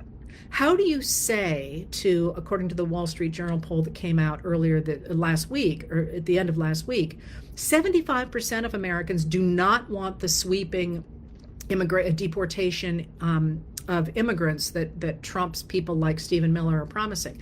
How do you say to 75% of the American people, we're going to do it anyway? Similarly, with reproductive rights, more than 65% of Americans want Roe v. Wade enshrined into law again. What do you say to them when you, in fact, put forward a national abortion ban? And you can go down the, housing policy, antitrust. You can go down this incredible list, and then you can also look at the moment we're in which, after running as somebody who was going to operate for the little guy, the incoming president has, of course, surrounded himself with the richest people in the world. How does a system deal with that? And the answer is it can try to deal with it by repressing a population. So you look at a place like Iran, not even recently, but a while back, where they just said, we don't care what you people want. We don't care about women's rights. We don't care about any of the things that you want in the 21st century. We are going to keep you back here in the past, and you can't move forward. And it's worked, sort of. I mean, it's worked in a systemic way. It's worked for a while, but you can see that there is this enormous pushback among the population. How long does it take before that population says, we're not going to play this game? And they do things like happened earlier this week when somebody assassinated two of the judges, two Iranian judges. You can do it that way, or you can say, hey, we got a problem. We really have a problem. We can't continue to try and force things down people's throats because they're not going to put up with it. What we need to do is we need to make those adjustments. And that is one of the things that I think it's going to be really important for Americans to really push for going forward, is to say, hey, 75% of us don't want this policy. More than 80% of us want common sense gun safety legislation. More than 80% of us. You cannot keep saying thoughts and prayers when children are being killed in their schools and expect us all to say, yeah, you're right. Because what it does is it delegitimizes that entire government. So that disjunction right now is, again, a really big systemic problem. And for those people who are like, they're all in power and they're all going to be in power forever, that's a hard problem to overcome as a leader. It really is. All right, so if you have, first of all, this issue of the need for two parties and the need to make sure not only that the people can have a shot at getting their own people in power, but also that leaders can leave safely. I mean, sometimes I think that the people trying to take power don't remember that that system is designed to protect the leaders as well as the people so they can walk away. And we have the problem of this disjunction where there are the leadership is increasingly out of sync with the American people. And that's going to have to be addressed. It is simply going to, unless the 80% of American people want to say, okay, we're happy with this, which I don't see happening. Americans are too ornery. That's a problem. And it's a systemic problem, and it's a systemic problem that must be fixed. And it's not going to be all fixed in the next 4 years, I promise you, or maybe not even the next 8, but we must do that. And what I mean by that is, as I've talked about before, the Electoral College, for example, never was able, of course, to take into account things like steel frame construction, which meant that we have these counties in the country. Los Angeles County is bigger than most of the states. We have this system which is really wedded to an earlier period, the Electoral College, and we also have the problem that beginning in 1800, Thomas Jefferson, one of the reasons I don't like Thomas Jefferson is he recognized that that the states could do winner take all in the Electoral College. And what that's done is it's badly skewed our system. And then in 1929, we took the Electoral College and capped the number of representatives in the House of Representatives. That meant that the Electoral College was deliberately skewed toward rural areas and continues to be. And you can say, oh, well, I don't care if that means my people win. But again, we are looking at a systemic problem in that case, because you have, for example, people who, it used to be that a congressional district was on, about 30,000 people. Now the average is over 700,000 people, and most people have no idea who their representatives even are. And that means it's not a representative system, and people no longer have faith in it. That's going to be one of the things we have to take care of. The Supreme Court and so on will be things that we have to take care of. Like I say, this isn't going to happen in the next 4 years, probably not in the next 8 years, but we must start those adjustments, or we will lose this system that enables us to change power in a concertedly peaceful way for both sides of it, both the people and the rulers. That's a really important ability there. So there are those two things that I'm looking at as these big systemic issues that have to be addressed. Now, I just thought of another one and I can't remember it. Maybe I'll come back to it. So in terms of where we are right now in this moment in the United States, and again, I'm going to look at this somewhat systemically, but I do think the Trump's moving of the inauguration inside 2 or 3 days ago is really important.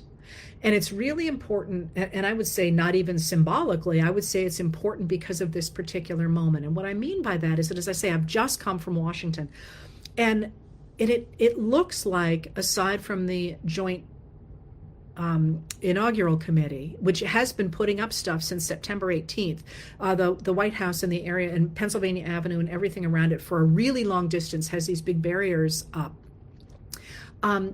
There were no food trucks. Washington was almost deserted, which was really bizarre if you were thinking that an inauguration was coming up. And I am suspicious that they ever intended to have a big outdoor event. I'm suspicious about that. I have obviously no inside information, but it just did not look like a place where an inauguration was going to happen. I would say there were fewer people there than there normally would be, significantly fewer, and probably because it's a long weekend and probably people got out of town and all that. But why does that matter? I think it matters, at least I think it matters, because aside from the symbolism that people are picking up and all that, I do not think, and I maintain this, I do not think President-elect Donald Trump is okay. I think that they are very deliberately keeping him from people seeing him. I think they're keeping him from having a lot of people around him. I think he blurts stuff out. I think they're worried about what he will say. And by they, I mean the people around him. We do not know who has his ear for the most of the time, but this recognition that, and this is again a guess, but I watch everything I can on him. He does not look like a man who is prepared for has the mental acuity to take over the leadership of the United States of America. So I'm wondering about him, and I could be absolutely wrong, but watch to see how often he's in public and how often he answers direct questions. In the next, going forward. He's remarkably invisible for somebody who is supposed to be the leader of the United States of America. Somebody sends out social media posts, but I think that that's somewhat suspicious. I think that this is one of the things about the American government is the president is supposed to be visible, supposed to be out there. And I don't think we're going to see a lot of that. And that raises another systemic problem. And that is who takes over from Trump if something should happen to him. And that's, I think, a really open question. So if you look, for example, at this moment, you may or may not have seen that Vivek Ramaswamy has essentially apparently been kicked off of the DOGE committee, the Department of Government Efficiency Committee, or whatever it's called, department. But it's not a department. It's not an official department, and it apparently is going to be sued the minute Trump comes into office, and been replaced by Elon Musk alone. It is not insignificant, I think, that Elon Musk cannot take over the presidency, even though obviously he is very close to Trump.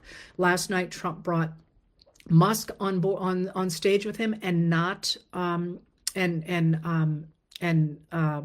focused on him as his partner in this administration going forward. Musk cannot be president of the United States unless we amend the Constitution. Vivek Ramaswamy could have.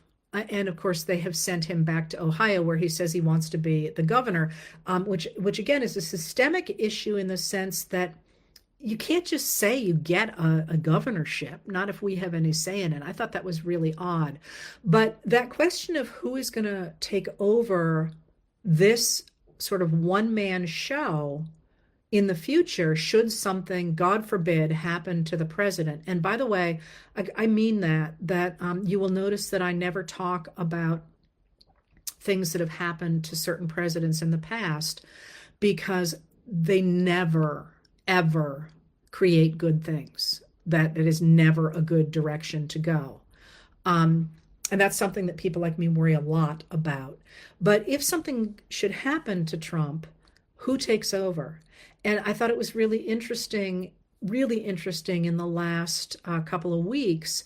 You know, if you look at the fact that Donald Trump tapped Marco Rubio, whom he doesn't like, to be Secretary of State, it looked to me pretty much like he did that so that he could put Laura Trump into that seat and into the Senate, which would give him a real leg up in the Senate because the Trump faction doesn't actually command a lot of the senators. A lot of them go along with it, but they're not true MAGA. And Ron DeSantis didn't do that. He said he wouldn't do it, and he put one of his own people in there. Similarly, DeWine in Ohio did the same thing. He was replacing J.D. Vance not with a MAGA, but with somebody who was loyal to him. And I think that we're going to see real dissension within the Republican Party because they don't have any clue what they're doing. And I'm not going to go into the whole TikTok thing today, which is somewhat complicated, but Trump was anti-TikTok until he got to be friends with the billionaire who's in charge of TikTok. Now he is saying he's going to bring back TikTok. I want to point out that that is now a law passed by a bipartisan majority of Congress that the Supreme Court has upheld. He doesn't have an option to whether or not he's going to support the TikTok law or not. I mean, he says he's going to change it with an executive order, but it's a law. In fact, unless he wants to come out of the box, simply breaking a law, which he could try. But this morning, Tom Cotton of Arkansas, a senator from Arkansas, went online and said, go ahead and try it.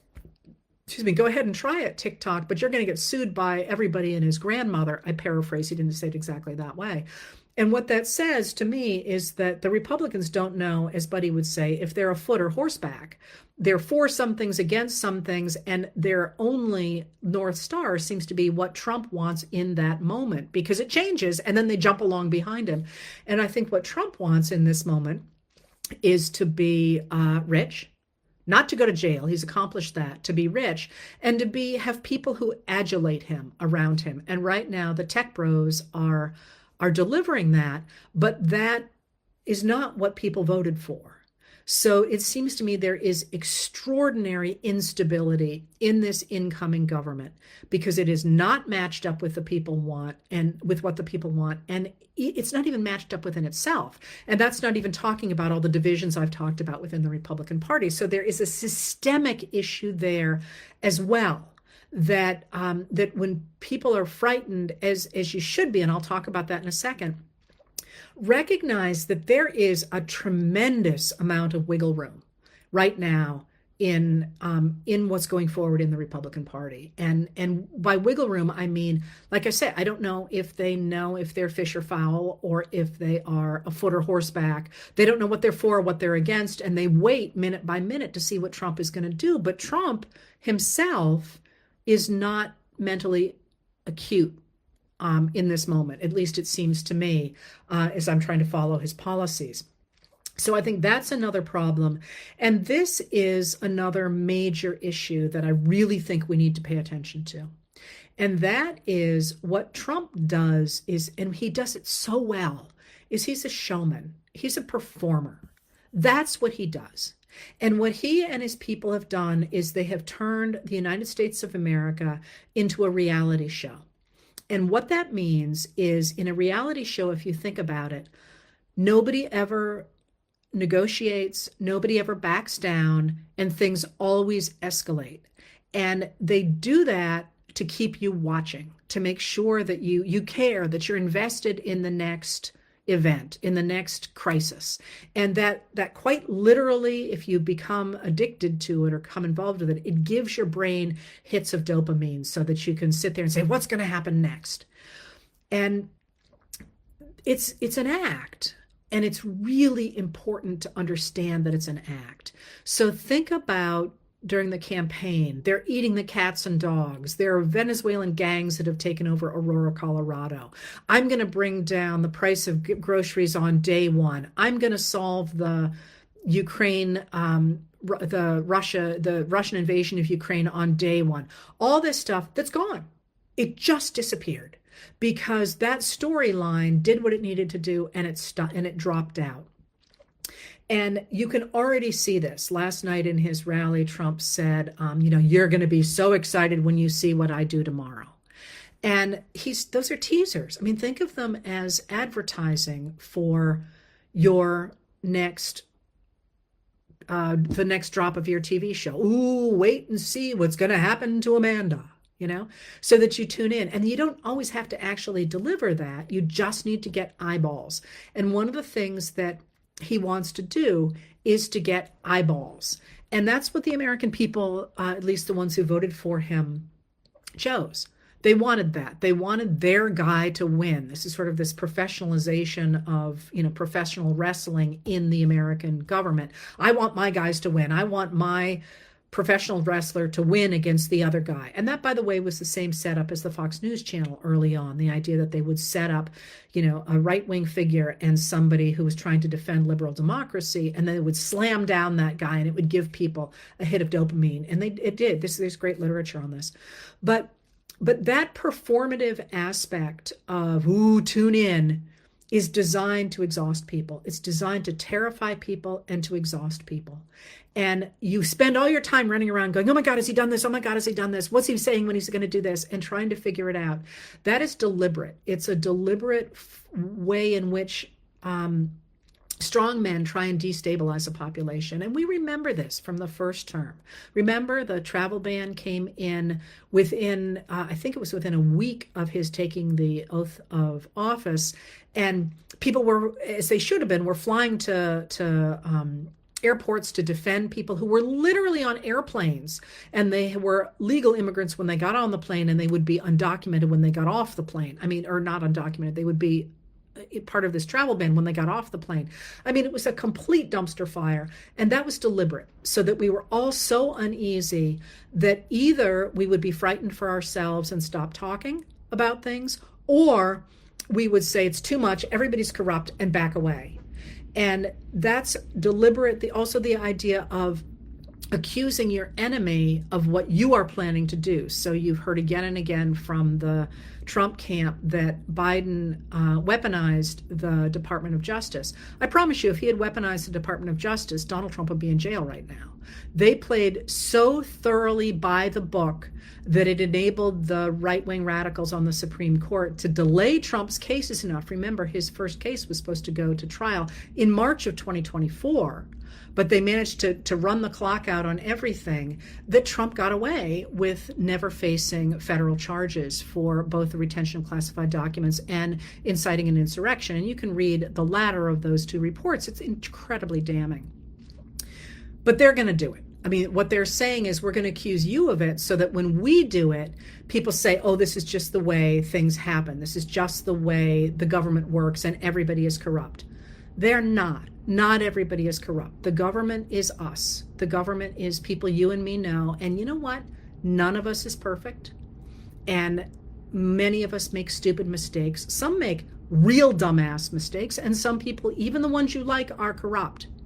But most people are not. And when they go into political offices, they do it because they care about public service. And the ones who are corrupt in a healthy system get watched, and they get thrown out when they cross the line. And that's been, people always say, why are the Republicans so corrupt and the Democrats are not right now, with the exception of people like Robert Menendez? Because the Republicans have been like hawks on the Democrats now for 40 years, and culling out the bad guys, because there are bad guys there too.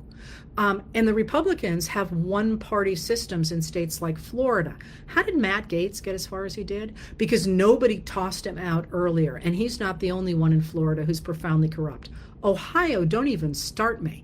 Mississippi, these are states that are one-party states where corruption has been able to thrive systemically, like I say. So they're going to preemptively try to say, well, the Democrats did this, Biden did this, and that's just not true. This is a very much attempt to convince people of that everybody is corrupt. So you say, well, I don't care. And it's really important here that one of the key differences between Poland, which has regained its democracy after a strongman took it over recently, and Hungary, which has not, is that in Hungary people said, this is just the way things are. And in Poland, they said, this is not the way things are. This is how, we have to fight back against this. And you can see this playing out in South Korea right now as well. So they're going to try and do that, and they're going to try and be in your eyeballs all the freaking time. Do not let that happen. And I'm speaking now as a human being who has lived a long time, as well as an observer of American history. And that is kind of a no-brainer. If you are always reacting to somebody else, they're calling all the shots. You are living in their reality, even if you're fighting against it. Don't let that happen. And I'm not saying to ignore what's happening in the world at all, but you don't have to read the news the second you get out of bed and react to every moment. You can wait for things to settle down a little bit. So, for example, we know so much more about Donald Trump's meme coin today than we did when he brought it out 2 days ago, that I can write about it intelligently now. I don't have all the answers because we don't know all the answers yet. But I waited until enough people had weighed in who knew about it that it makes some sense. Similarly, the TikTok thing. I can now talk about the TikTok thing, but when it first happened, I was like, wait, who am I following? What am I supposed to be doing? You don't have to do that. People like me will do that. You don't have to do that because it's going to not only drive you bonkers, but it means that you don't get to call the shots in your own life, and you don't get to call the shots in the United States of America. And that's what we're going to need to do, all of us, from whatever party who wants to preserve American democracy, is to hold firm to those laws. Now, you may like TikTok, you may hate TikTok, you may have no opinion about TikTok, you may not even know what TikTok is. But what you do care about is that Congress passed a law, the Supreme Court upheld that law, and one man is threatening to throw it out. The answer to that is, listen, I can work to change that law. I can work to support that law. What I don't want to do is to give that control over our laws to this guy who has just announced he's going to do whatever he wants, and who, by the way, probably doesn't even understand at this point what he is saying, because he's, like I say, he's not in terribly good shape. We must always keep our eye on those broader systems of democracy. And what those broader systems of democracy are is that the framers set up a system which was designed to be fixed when it broke, by the way, which is something we have not been as good about as we should have been. They set up a system in which our representatives, the people in the House of Representatives, chosen by us. Now, that's been perverted in places like North Carolina and other states that gerrymander such that it doesn't matter when the Democrats win a majority. The Republicans still hold a supermajority because of the gerrymandering. But those representatives sitting in Congress make our laws, and they are supposed to make them with debate, and that debate in the House of Representatives, then over things like financial stuff, taxes, and so on, goes to the Senate, or vice versa. The Senate can't initiate anything having to do with revenue, but it can initiate other bills. And they talk about it, and they're supposed to argue, because the House of Representatives turns over every 2 years, so it's supposed to respond more directly to the people. And the Senate is supposed to turn over in full every 6 years, although they're the only body, and I haven't looked for about 10 years, but it used to be that the only body that turned over less than the U.S. Senate was the House of Lords. So they're supposed to turn over in full every 6 years, so that they're slower, so that they don't react as fully to the people. And then once they have agreed on a law, it goes to the president, and the president turns over every 4 years in between those two, so that the president's supposed to be a little bit faster than the House, but slower than the Senate to accept new ideas. And the president either signs the law or vetoes the law, at which point it can go back to our representatives, who could either say, you're an idiot, we're going to pass it over your veto, or they can fix it so that the president says, okay, I can sign it at this point. If they come up with a law and people still don't like it, then it gets challenged in the courts, and ultimately it should end up before the Supreme Court of the United States, which should say whether or not that law adheres to the Constitution. Now, there are problems with our Supreme Court because it's been taken over by the radical right. But that's the way the system is supposed to work. And that's what we're going to have to be holding on to going forward, not going, oh, is he going to do this? Is he not going to do this? What's, what is he threatening? Because that's his advertisement for you to keep your eyeballs on him. If you wait to see what he does and react to that, to reinforce our democracy, you're going to make your life a whole lot saner. So I would urge you to do that and not to permit yourself to freak out based on his words, because he's going to say everything to keep you watching. If you watch what he does instead and you say, hey, yeah, this is fine. I agree with the fact he's doing funding vaccines. That's fine. That seems fine. That's fine. But if you disagree, that's when you speak up and say, no, this is not the way our system works. Now, one of the places we're going to be able to work on this going forward is within the states and the local governments. So, for example, I mentioned North Carolina a minute ago. If you are not paying attention to North Carolina, it's really important. And if you are here from North Carolina and listening to me, you need to speak up now. Like, turn me off and go speak up. Because what's happened in North Carolina, and I wrote about this the other day, is that by taking over a few key offices, primarily in the North Carolina State Supreme Court, the radical right in North Carolina has managed to carve up a purple state. It's divided about 50-50 in such a way that the Republicans run North Carolina. Until this last election, they had a supermajority so they could override the Democratic governor of the state. And it's worth looking at that because the fact that the state elects Democratic governors in statewide elections says that the Democrats are actually quite popular in that state. So why do they have a Republican supermajority? Because they're cheating. How do you deal with that? You work at the state and the local level. And you say, this is not okay. I'm going to make sure that this state Supreme Court, where right now the radical right is trying to steal an election from the Democrat Allison Riggs, who won the election in November, and the guy who's challenging it is trying, first of all, to get thrown out 60,000 votes from people in North Carolina. Barring that, he's willing simply to throw out the votes from people overseas. And he's trying to get the state Supreme Court to do that. It is a 5-2 majority Republican court. They recognize that this would be stealing an election, and they've been trying to waffle around it. But it's a real issue, and you need to make your voices heard. And even if you are a Republican, you need to make your voices heard, because if you let people win by cheating and create this one-party system and this one-party state, what you've done takes us all the way back to where I started here. And that's that once you take away the ability for a peaceful transfer of power from one group of people to another, you not only take away the ability of individuals to feel like they can affect their government and therefore that they need to buy into their government, you also affect the leadership that says, oh boy, I can't ever let go of power, because if I do, somebody's coming for me. And that is an extraordinarily dangerous situation. You can think of a number of states where this has happened. So one of the things going forward is going to be to focus on the states and on the local levels and make sure those great majorities, because I hear this all the time, well, I'm scared there's only a few of me.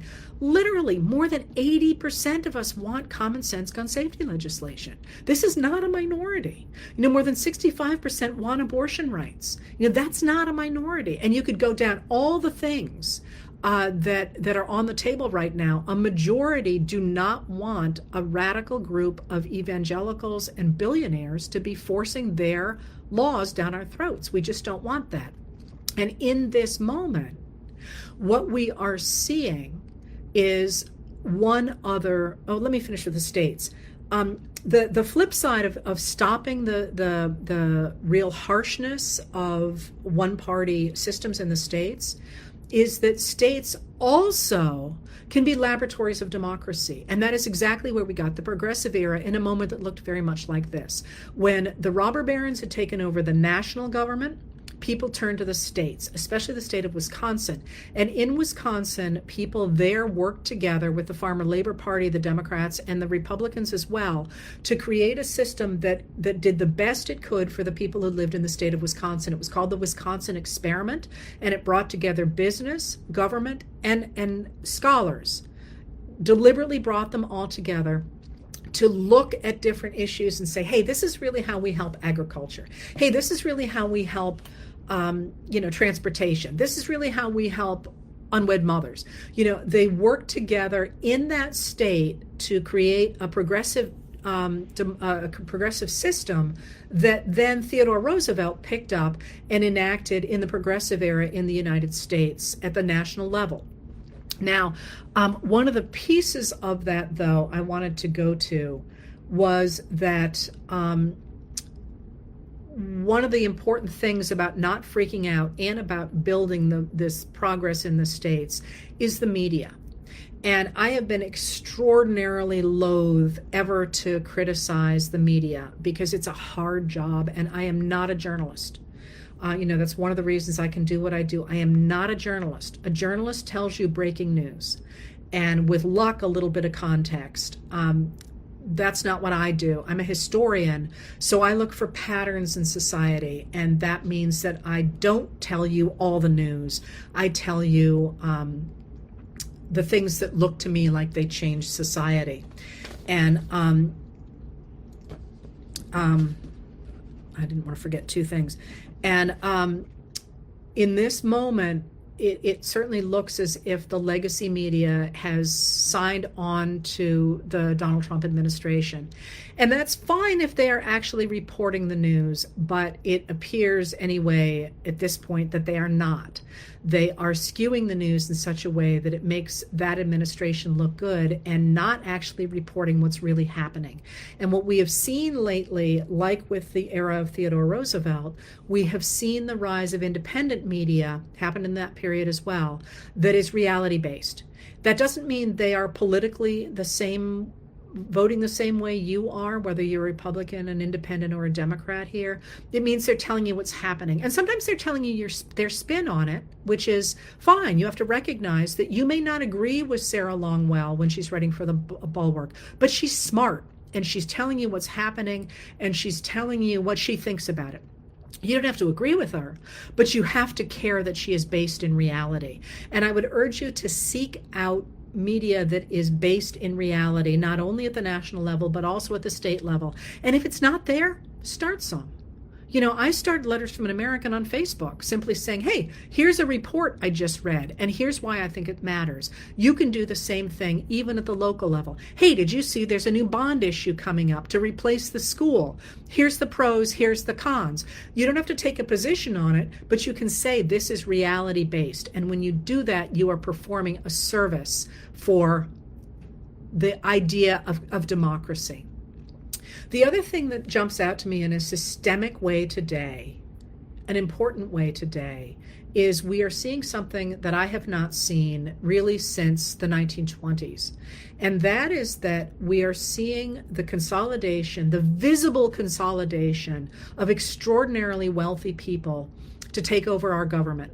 And that's always been there. It's been there since it's always been there in our history, but in our era, it's been there since the New Deal began, what economists call the Great Compression, where wealth and income starts to compress. It's been there really since that period. It's 1937 when people, big business Republicans and desegregation Democrats and traditionalists who want women not to have equal rights to men come together. They come together in 37 to push back against the New Deal and that Great Compression and the civil rights that are embedded within it. But after the 1950s, they always couched that in cultural terms. Whenever some people looked around and said, wait a minute, this is just like trickle down, like we used to see that gave the robber barons all the money, they'd say, no, it's about Black Americans, and that's not the words they used, taking over your tax dollars because they don't want to work. Or, oh no, it's about women who want abortions. Or, oh no, it's about immigrants. Or, oh no, it's about critical race theory. Or, oh no, it's about diversity, equity, and inclusion. Or, oh no, it's about trans kids playing sports. For me, the assassination or the murder, or it's not an alleged murder, the murder of Brian Thompson, the chief executive officer of United Healthcare, and the reaction to that, in which so many people defended the murderer, says to me that class fight in America has broken wide open. And Trump has deliberately tied himself to the billionaires. This says to me, yet again, we have a systemic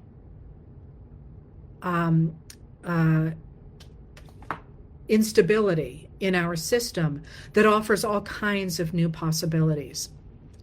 So with all of those systemic pieces in front of us that spell not only incredible instability in the people who are coming in, remember they also have just squeaky clean or squeaky majorities in the House and the Senate, which means that the Democrats have they're only in a squeaky little minority, very, very tight there. And Trump did not win a majority of the American voters. What this says to me is that Trump is projecting, and his people are projecting, we are strong men, we're going to do all this, we got everything. The reality is that that's an advertisement designed to make you feel that you can't do anything. The reality is the United States of America under the incoming administration is going to be very unstable. But within that instability, there is a majority of Americans, and a strong majority, not a squeaky majority, a strong majority of people who care about democracy, who care about following the rules, who care about the peaceful transfer of power. And by that, I don't just mean people like you and me. I mean leaders in this system want to know that they can walk away from their jobs without their lives being on the line. This is a system that protects everybody and that has worked incredibly well in doing that for 248 years. It's never been perfect. Believe me, we need to make a lot of adjustments to it. But that extraordinary, innovative system that says you don't have to be loyal to the king. You can be the loyal opposition. And that doesn't just protect you, that protects the king. That system is one that we are going to have to try to protect and reclaim going forward. And one of the things that I would really urge people to do is, I talk about politics because I love the system, and I talk about history because I love history. That's what makes me happy. Yesterday, I took the whole day for myself, and you know what I did? I wrote a draft of a chapter of a new book because that's what I like to do. But you don't have to love this stuff the way I do at all. Changing the way we think about democracy is not just about how we vote. It's about how we act. It's about supporting your community. It's about bringing your best to the table. It's about, if your genius is photography, do it. And do it really well, because in a democracy, you are inspired and allowed to be the best that you can be, to determine your own future. If that means you've always wanted to learn to speak Spanish, by God, do it, because that says you have agency over your life. If you're a gardener, do that and do it with pride and do it with joy, because the other piece of what we're doing is getting rid of that 1980s Gordon Gekko, what makes America great is individuals. That has never been true. That has never been true.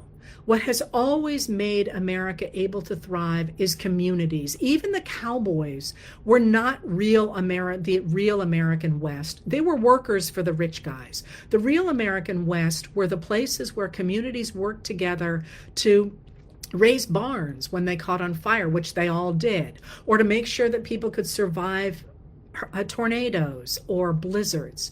That community base, the same thing that enabled people to win the Civil War or to push back against the robber barons during the Progressive Era, or to turn to art and literature to push back against that same impulse of individualism in the 1920s, or to enable the entire world society that stood against fascism to win. And that was not just the people in the trenches. That was the women who were working as Rosie the Riveters, and that was the fact that indigenous Americans volunteered for that war, as they have for all wars since the Spanish-American War, volunteered at higher rates per their male demographic than any other group in America. That was everybody working together because they believed in the concept of human self-determination. And that means, as I say, not simply looking at the news and freaking out, which I would urge you not to do.